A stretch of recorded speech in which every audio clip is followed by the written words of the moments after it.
Պարոն Քթոյան, Աղաջանյանն արդեն իմ տեղը ներողությունը խնդրեց։ Պարոն Աղաջանյան, հենց կպատասխանեք, որ ձեր սրտի վարչապետը ազգային ժողովում հայհոյանքով է խոսում եւ հանրության հետ հանդիպումներում հայհոյանքով է խոսում։ Եթե դա դուք նորմալ եք հանդիպում, հենց այդ հարցին կպատասխանեք, ես էլ մնացած հարցերին կպատասխանեմ։ Այժմ, սիրելի հայրենակիցներ, Նիկոլ Փաշինյանն ու ԿՊ-ն առավոտից իրիկուն ամեն տեղ բարձրաձայնում են, թե Հայաստանը դարձրել են ժողովրդավարության բաստիոն։ Խաբում եք։ Դուք մոռանում եք հիշել, թե ժողովրդին ինչ խոստումներ եք տվել ՔՎ խնդրելիս եւ ինչ եք կատարել այն ստանալուց ընտրվելուց հետո։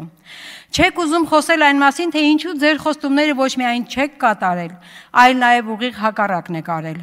Բա ինչու երբ եք ներողություն խնդրելու ժողովրդից, ձեր ընտրողներից իրենց խաբելու, ՔՎ-ի դիմաց տված խոստումները չկատարելու համար։ Ինչու չեք այսպես հերթով կարգով ներողություն խնդրում։ ՀՀ ներկայացնում եք ժողովրդավարության բաստիոն եւ երբ հակափաստարկներ եմ բերում թիմերից, հերթով կարգով սկսում եք ինձ հերքել։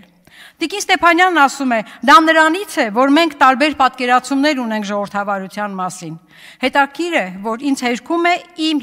եւ որպես հիմնավորում կրկնում է իմ ասածը։ Այո, տիկին Ստեփանյան, ես ամեն անգամ խոսել եմ, որ մենք տարբեր ընկալումներ ունենք ժողովրդավարության մասին։ Մեր պատկերացմամբ ժողովրդավարությունն այն է, որ ժողովուրդն է վարում։ Ժողովրդի ընտրած ներկայացուցիչներն են դառնում իրենց համայնքի ղեկավարներ։ Ձեր պատկերացմամբ ժողովրդավարությունն այն է, եւ ժողովրդին եք վարում։ Ձեր պատկերացմամբ ժողովրդավարությունը ամեն ինչ անելն է, որ ժողովրդի ընտրալին հեռացնեք ու մեկուսացնեք։ Ձեր պատկերացմամբ ժողովրդավարությունը մեծամասնության դիկտատուրան է, ինչը հակասում է ԵԽԽՎ բանաձևերին։ Եվ ի հաստատումն այն բանի, թե Հայաստանում ժողովրդավարությունը բարձր մակարդակի է, խոսում եք Երևանում կայացած ժողովրդավարության ֆորումի մասին։ Դա այն ֆորումն է, որ առանց ընդդիմադիրների դուք ձեզանով հավաքվում իրար գովում եք։ Դա այն ֆորումն է, որ ընդդիմադիր падգամավորների մուտքը ոստիկանությամբ փակում եք։ Դա այն ֆորումն է, երբ ձեր ղեկավարին հարցնում են Վանաձորում մինչև օրս շարունակվող թիմ խայտարակության մասին, սկսվում է բորբոքվել, խուսափել պատասխան տալուց։ Եթե դրանք են ժողովրդավարության հաստատման ձեր ապացույցները, ապա փաստորեն դուք հիմնավորում եք իմ ասածները, որ ժողովրդավարությունը օր-օրի վերածվում է բռնապետության։ Խոսքի ազատություն եք խոստացել ու ամեն օր գաղտալսումների հիմքով գործեր եք կարում ու կալանավորում մարդկանց։ Առանց հարգելու անմեղության կանխավարկածը, հերթով արժանամբիոնից ու բոլոր հարթակներից մարդկանց հանցագործ եք կարգում։ Երբ եք ներողություն խնդրելու ձեզ ՔՎ տված մարդկանց այսքան խաբելու համար։ Դուք ժողովրդավարությունը սարքել եք ձեր բրենդը, բայց ամեն օր պատերին եք ծեփում, գետնին եք փռում ու վրան ասֆալտ փռելով առաջ գնում։ Սա է ձեր իրական սարքած ժողովրդավարության բաստիոնը։ Տեսել եք, չէ, հետևել եք, չէ, թե ինչ արագությամբ են ճաքում ու քանդվում ձեր նոր սարքած փռած ասֆալտները։ Գիտեք ինչու։ Որովհետև իրական ժողովրդավարությունը չի կարող ասֆալտի տակ մնալ։ Նա կամաց դուրս է գալու ասֆալտի տակից, բարձրանալու եւ ապտակելու է իրեն այնտեղ պահողին։ Դուք միայն ձեր ընտրյալներին չեք խաբում, դուք խաբում եք միջազգային կառույցներին։ Օրենք եք ընդունել ԵՄ-ին միանալու գործընթացի մեկնարկը սկսելու մասին եւ ամեն օր խախտում եք կոպենհագենյան չափանիշներն ապահովելու ձեր խոստումները։ Մարդու իրավունքների պաշտպանությունից եք խոսում եւ խաղաղ ցույցերի մասնակիցների վրա արգելված ձայնային նռնակներ եք նետում։ Իր բողոքը խաղաղ ցույցի միջոցով արտահայտողին բռնի ուժով գետին տապալում ու կալանավորում։ Հիմա արդեն ժողովրդավարության իրական վիճակը փաստերով, հերթով, կարգով։ Ասում եք, թե դուք ընտրություն չեք կեղծում։ Դուք ավելի վատ բան եք անում, դուք անտեսում եք ընտրության արդյունքները։ Դիմում եմ բոլոր միջազգային կառույցներին Հայաստանում ժողովրդավարության կայացման մակարդակը գնահատելիս հաշվի առնել նաև այս փաստարկները։ Գորիս 21 թվական հոկտեմբերի 17 կայանալիք թիմ ընտրություններին ընդառաջ Հայաստան դաշինքի ցանկով ԱԺ պատգամավոր թիմ ընտրություններին մասնակցության հայտ ներկայացրած ընդդիմադիր ուժի ցուցակի առաջին համար Արուշ Արուշանյանի նկատմամբ հուլիսի 16-ին քրեական գործ հարուցեցիք եւ նա մինչեւ ընտրությունները գտնվում էր կալանավայրում, սակայն ընտրություններում այդ ուժը հաղթեց եւ Արուշանյանը ընտրվեց համայնքի ղեկավար լինելով կալանավայրում։ Թալին 21 թվական դեկտեմբերի 5 ԿՊ-ն ստացել էր 10 մանդատ, ընդդիմադիրները 11, սակայն դեկտեմբերի 17-ին ոստիկանական շանտաժի արդյունքում ընդդիմադիր համայնքի ղեկավարի տեխնացուն իր քվեն տվեց ԿՊ-ի տեխնացուին եւ անմիջապես դրանից հետո վայր դրեց մանդատը։ ԿՊ-ին հաջողվեց իրենց ներկայացուցին ընտրել համայնքի ղեկավար, սակայն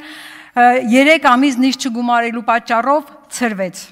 Նշանակվեց արտահերտ ընտրություններ։ Վանաձոր 21 թվական դեկտեմբերի 5 մինչև օրս 4 տարի շարունակ ԿՊ-ն Վանաձորցուց գողացել է իր ընտրությամբ համայնքի ղեկավար ունենալու իրավունքը։ Ինչու՞։ Ով է վարչապետը ժողովրդի իրավունքի դիմաց, ընտրության դիմաց։ Իրական ժողովրդավարության պարագայում ոչ մեկը։ Իսկ ԿՊ-ի պարագայում փաստորեն իր ճաշակով է նշանակվում թե եւ ոչ թե ընտրվում քաղաքապետ։ Վարդենիս 21 թվական դեկտեմբերի 5 ԿՊ-ն ստացել էր 13 մանդատ, ընդդիմադիրները 14։ Փորձ արվեց խանգարել համայնքի ղեկավարի լիազորությունների ստանձնման նիստի կայացմանը։ Համայնքի ղեկավարի երդման արարողությանը, չթողնելով ավականիներին մտնել քաղաքապետարանի շենք, գողացվեց Վարդենիսի համայնքապետի աշխատասենյակի բանալին ու կնիքը։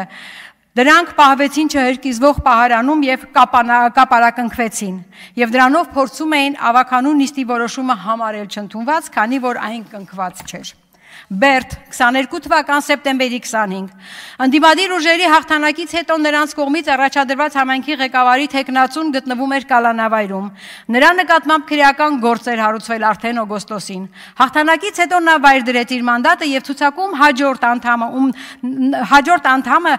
նույնպես ենթարկվեց նման հալածանքների եւ նորից նրա նկատմամբ գործ հարուցվեց։ Նա նորից վայր դրեց մանդատը եւ վերջապես երրորդ փորձից միայն ընդդիմադիրներին հաջողվեց համայնքի ղեկավար ընտրել։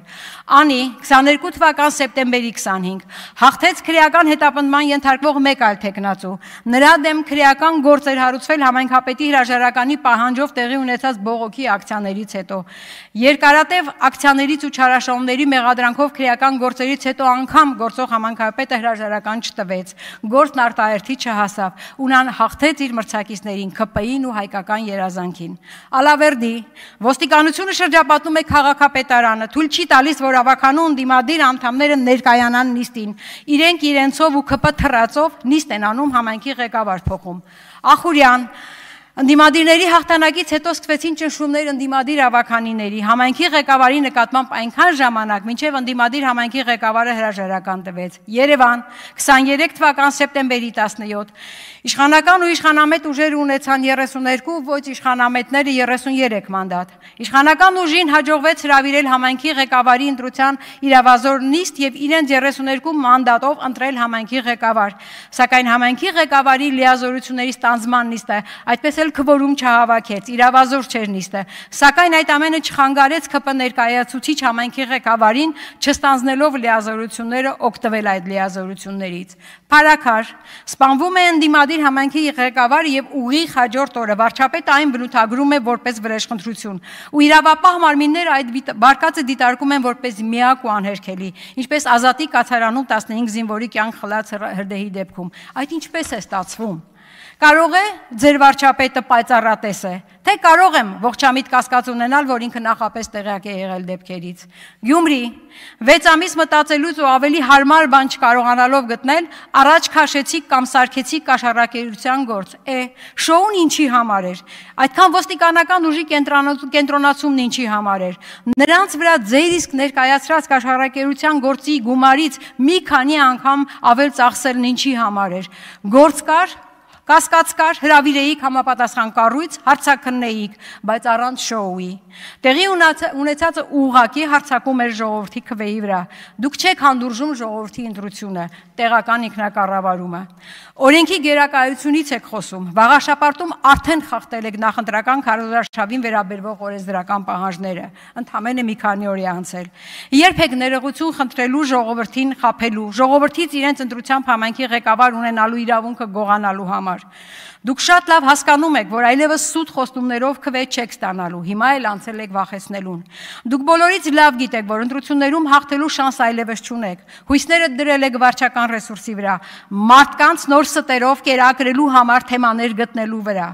ձեր դեմ պայքարողների նկատմամբ քրեական գործեր կարելու վրա։ Դուք շատ լավ հասկանում եք, որ ժողովուրդն այլևս ձեզ չի հավատում, որ ժողովուրդը ասֆալտը չի գերադասում հայրենիքից։ Խոսում եք անկախությունից, բայց նիկոլիզմի թեզերում սահմանում գովաբանում եք շատերից մի անգամ կախվածությունը, սա ձեր 0.004 թե չգիտեմ որ երրորդ թեզն է։ Իհարկե առաջին հերթին այդ միան բազմաթիվ շատերը մեկը Ադրբեջանն է, մյուսը Թուրքիան։ Խոսում եք ժողովրդի իշխանությունից, այդ նույն թեզերում ասում եք, որ երկրի տերը ժողովուրդն է, իսկ ժողովուրդը քաղաքացին է, ով ապրում է Հայաստանում եւ ով պարտադիր չէ որ հայ լինի։ Ու դրան զուգահեռ ժողովրդագրության լուծումը տեսնում եք ներգաղթի մեջ հենց այն ժամանակ, երբ Ադրբեջանը ներկայացնում է 300,000 ադրբեջանցիների Հայաստան տեղափոխվելու իրենց պահանջը 2 վայրկյան։ Հայաստան տեղափոխվելու իրենց պահանջը եւ մինչեւ օրս դուք դա չեք մերժել։ Խոսում եք խաղաղությունից, բայց իրականում պատերազմի վտանգով վախեցնում եք ժողովրդին, որպեսզի թուրք-ադրբեջանական տանդեմի պահանջը երկիրը կտոր իրենց հանձնելը իրականացնեք Թումանյանի Չարի վերջի հերոս կկվի նման, բայց Չարի վերջը միշտ գալիս է, դու սևագրավ, ինչքան էլ զգուշ լինես, Չարի համար թե վաղ թե ուշ էդ է պահված, Աստված վկա։ Հոյակապ ելույթեր, շնորհակալություն, Թադևոս Ավետիսյան համեցեք։